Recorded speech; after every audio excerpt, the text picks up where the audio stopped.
Hey guys, how's it going? Hope you're doing well. My name is Crown, and today I'm going to read you some very interesting stories that I hope that you're gonna love. And now, without further ado, let's go!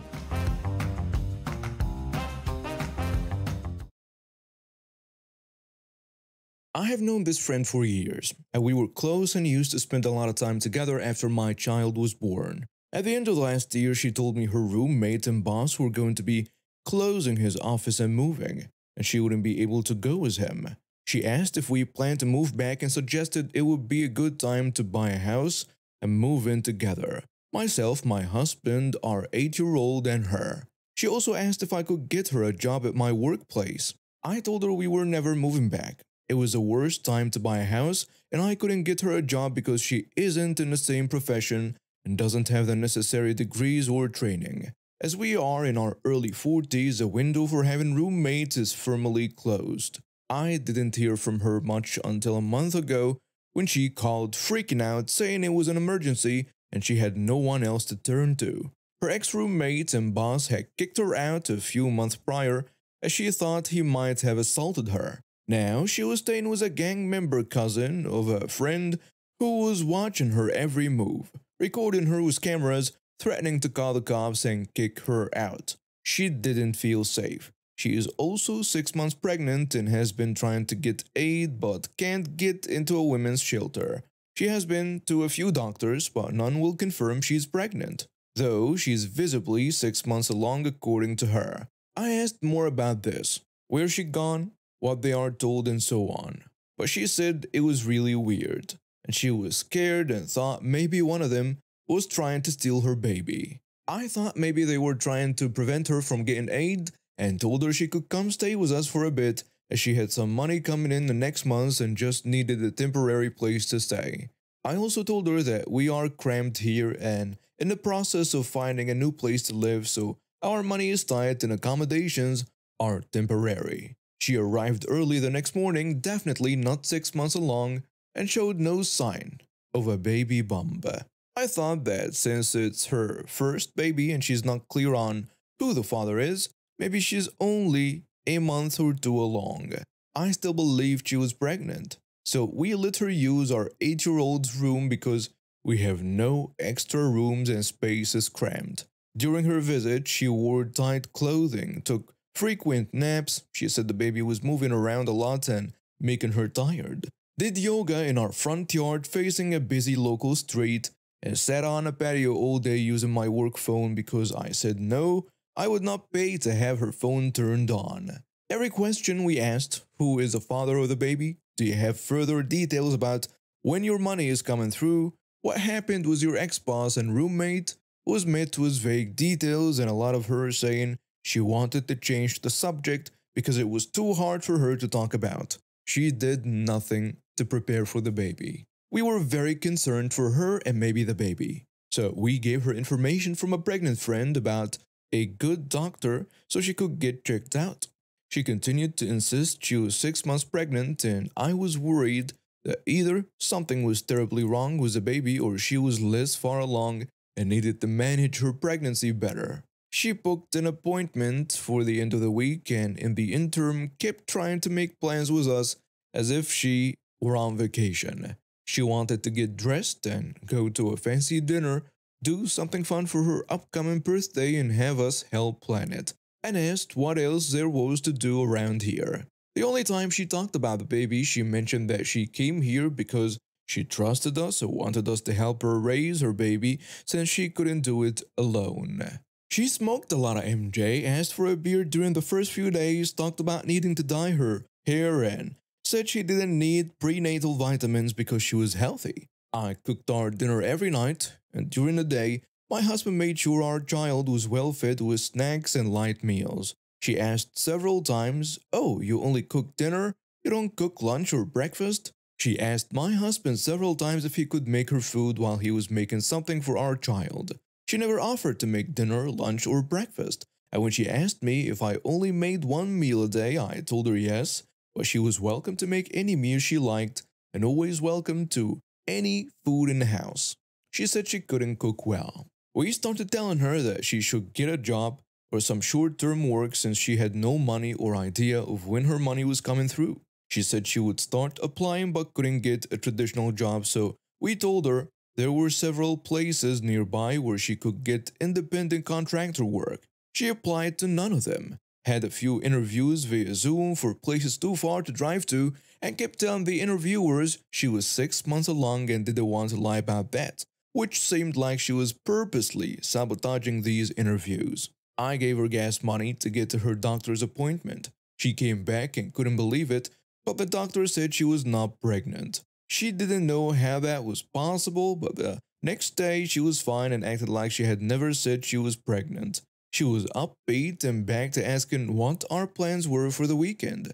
We told her we were setting up our camper and she could sleep in there since we only let her sleep in our daughter's bed because we thought she was pregnant. She stayed a few more days before coming to me midday and saying she was going back to her state as she had better job opportunities there and found a different place to stay where she could help around the house to earn her keep until she got a job and could afford to pay rent for the room she would be staying in. I gave her money for gas because at that point we were ridiculously uncomfortable and wanted her out. The kicker is, she said, well, since you guys don't want a roommate, it's better if I go. I'm at loss for what her plan was apart from us taking care of her, giving her a place to live, cooking for her, and paying her bills because she asked again when she got here if I could get her a job at my workplace. She obviously knew, as I had reiterated multiple times before and during her stay, that we didn't want a roommate, didn't need the headache, and couldn't afford to support her. She said multiple times while here that she was glad we would help her raise her baby, to which I said no, we would not. I feel bad about this, but I was very blunt and told her that while I'm glad for her, we have been going through rough times and don't have emotional bandwidth to help raise a baby. We will give her the help that we chose to and were able to give, but none of this would include helping her raise her baby or her living with us while raising the baby. It blows my mind because while she's demanding, she has never pulled a stunt like this while I knew her before. She obviously lied about being pregnant, so I would feel bad enough to take her in, but don't wear a skin-tight bodysuit to the grocery store if you're pretending to be pregnant. I feel foolish for bringing her here and ignoring all the red flags in our emergency conversation. To further add to my foolishness, I really trusted this woman. My husband had made comments for years about why she wore super short skirts with no or tiny underwear, and it was so common that he had a towel or lap blanket ready whenever she came over because otherwise he had a front row seat to her private part. I foolishly attributed this to her being foreign and raised in a place that wasn't founded by Puritans. I never questioned why I never saw her private parts, why this was never an issue when we went out together or when it was just me and her. I didn't question it until this time when she asked my husband why he let me wear a long dress that enhanced my chest to go out and run errands. It's a summer dress, and it's incredibly hot here. To be clear, my chest was covered, but I'm a busty lady. So how does someone who always told me how pretty I am and that she wanted bigger breasts like mine wait until I'm gone to ask my husband how he could allow me to leave looking like that? When he called her out for wearing her club-wear cutout bodysuit to the grocery store, she said she'd never wear something like that if we were married. I feel so many things right now, angry, sad, and tricked. This woman I thought was my friend has shown she's not a good person. She lied and tried to use us and even tried to sabotage my marriage with my husband. I need to be stronger about saying no to people like her. My husband was right to worry, and I should have listened. This whole thing has taught us a hard lesson. I don't know what she'll do next, but we won't be a part of it. It hurts to end the friendship, but we have to. We need to take care of our family first. Maybe one day she'll get help for her problems, but that's not our job anymore. We just want to move on and be smarter next time. Before we start, yes, this is real and happened to me. I have posted this on a different account before, but it got taken down because the account was new. For context, this happened over a year ago, so some details may be a little fuzzy. I will not be giving many details about anything but the story for privacy reasons. I don't need this in my life any more than necessary, and the family of the mom and son doesn't deserve any worse than they already have. I'm here because I was talking to my therapist the day before writing this, and Reddit got brought up. They said that maybe it would help with some of the lingering effects from this if I tell my story and just let it out. So here I go.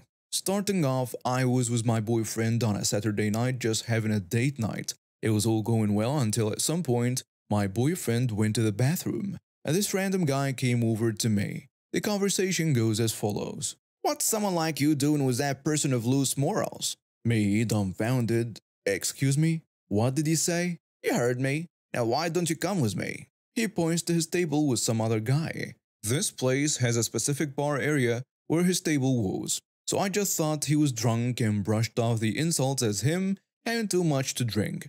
I'm sorry, but I'm not going over there. I'm content here. Now, it's been a couple of minutes and my boyfriend is coming back. Once the other guy, who I will just call Bill, completely random by the way, sees us, he asks who Bill was. And I just brushed it off as a drunk and nothing important. I couldn't have been more wrong. When we left, we lived on the outskirts of town for the cheap houses. Because of this, we were within walking distance of the restaurant, so we walked, obviously. On our way home, Bill and his friend jumped us. His friend tackled my boyfriend, making him focus on trying to break free, while Bill grabbed me by the arm and started dragging me. I'm 5'1" and pretty skinny, and this guy is definitely over 6 feet and has some muscles. Not crazy or anything, but enough to completely take control of me. He does very well in being able to drag me while keeping me from breaking free. Once the shock of the situation was over, I started yelling for help. He got me just around the corner before one of the neighbors, whom we will call Chase, heard the yelling and came running. Just 4 steps around the corner, Bill starts slowing down as Chase slams this guy to the ground. Unfortunately, taking me down too, so I can safely say it hurt. Chase was able to keep the guy down while the police came after being called by someone else. I don't know who it was. When the police got there, everyone except me was put in cuffs until they got the story about what happened with my boyfriend and Chase, and they were let free. At this point, we were too tired to give statements at the station and everything right then, so we waited until the next day when we also got some cameras, which will be important later. Now, on that Sunday, we gave our statements and put cameras on both doors and in the living room and kitchen facing the doors. We also started looking for a good lawyer ready to make some easy money, as the restaurant got most of it on footage. So, going to the next day, here is where the entitled mother shows up at my house at 1 in the afternoon. My boyfriend was at work and I was on vacation to de-stress for the week. After the second time knocking, I slowly opened the door, making sure to leave the chain on to keep the door from opening too far. You all should know what I'm talking about. But sadly, with a cheap house comes cheap locks, and this crazy lady slams on a door, knocking me down and breaking out the terrible lock. This lady proceeds to start attacking me, trying to punch me and scratch me, saying, "You put my baby in jail for no reason. Tell him you lied. You better pay his bail, you nasty person." This went on for a couple of minutes before I got a good hit on her, knocking her off to the side. When she tried to hit me again, I was able to dodge this and slam her into a wall. Now she started yelling about calling the police and getting me arrested for assaulting her. By now the police were already pulling up because my boyfriend saw this woman break in through the doorbell camera and called them. When they saw this lady who said she was just trying to talk to me, it looked as if she was the one who was attacked after her encounter with the wall. So I was put in cuffs and into a car while they talked to her. As they were talking, my boyfriend finally pulled up after rushing out of work, and he told me the conversation went something like this. "Yeah, she just started attacking. She was talking to the cop." Boyfriend says, "What's happening?" The cop asks, "Do you live here?" But the entitled mother cuts him off. "What do you want?" "Yes, I asked, and she actually said this. Please, let me talk." The cop tells her, "Now, do you live here?" The entitled mother scoffs at this. The boyfriend says, "Yes, and I want to know why this woman is standing here while she, pointing towards me, isn't there." There is now another cop that takes the entitled mother to another spot nearby, but not without her screaming at him for calling her a nasty person. The first cop tells my boyfriend what they had heard. After that, my boyfriend says that's not true and he can show the camera footage. I can even remember that moment when the entitled mother heard camera. I could visibly see from the back of the car. Her entire face goes so white, I thought I would go blind. Once they saw what actually happened, I was out real quick, while she was now the one in the back of a car. Thank God for both Chase and the camera we got. I can't even think of what would have happened if that wasn't the case. They both lost their cases and are still in jail as far as I know. But just writing some of this still makes me have panic attacks. However, I do feel a lot better, and hopefully I can get some good sleep soon. I'm sorry there is a lot to read, but I just wanted to tell the full story all in one go. Edit. Since I heard this in a few comments, I have moved. I can't be certain, but I don't believe it was a trafficking attempt. I think this guy genuinely thought I would date him even with this treatment. A few times I saw him, he was constantly checking me out and just gave more of a "I'm better than him and you should date me instead" kind of vibe.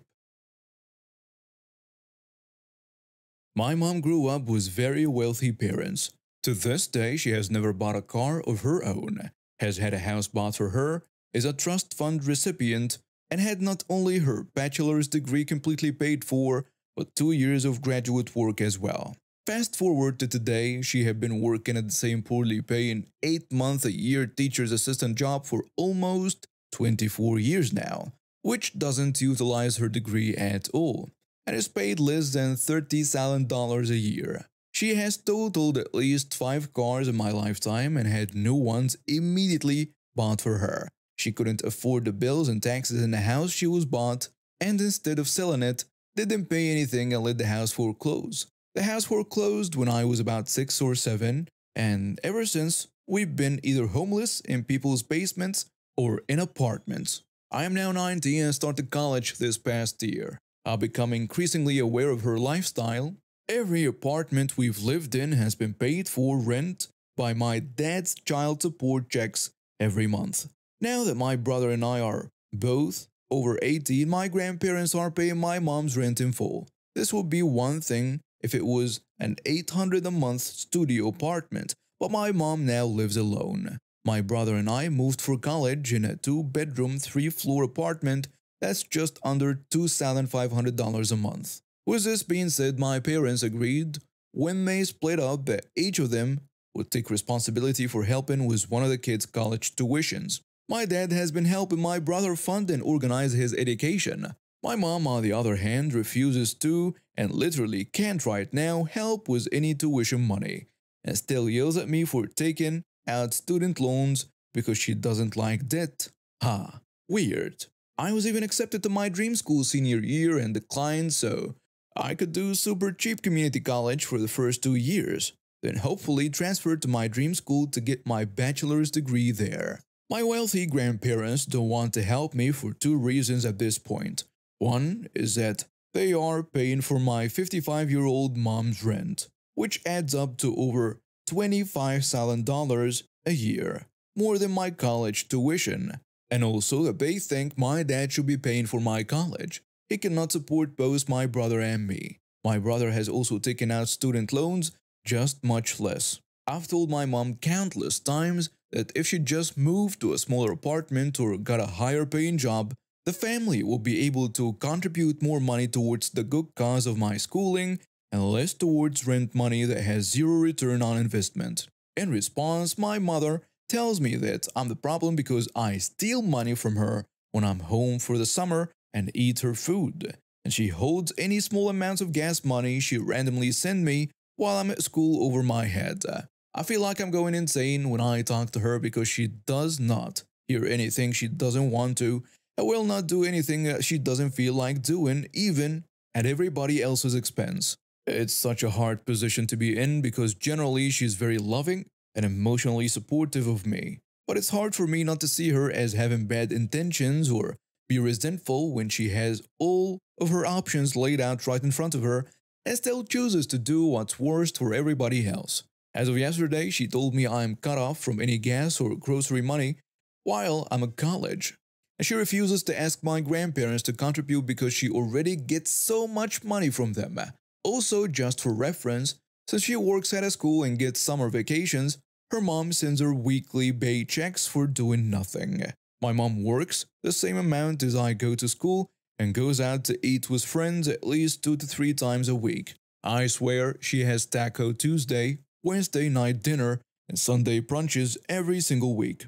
I seriously feel like I'm going fully insane when I talk to her about these kinds of things, and it's so stressful to be in a financial position as a kid, especially when I know solutions are within reach, and she has had every life advantage available to her to give me those same benefits. She is not diagnosed with a personality disorder, but from my research, she very much fits every description and symptom to a T. Any insight, validation, or advice is greatly appreciated. And now we have reached the end of today's stories. Thank you for watching and see you next time.